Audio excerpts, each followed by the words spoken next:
सुना है तेरे दिल पे मेरा कहीं ना कहीं ना।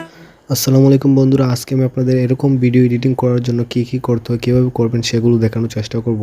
সো বন্ধুরা, আজকে আমি আপনাদের ফুল ভয়েস দিতে পারবো না, কারণ আমি মেহমান বাড়িতে আছি, সেজন্য কিন্তু ভয়েস দিতে পারতেছি না।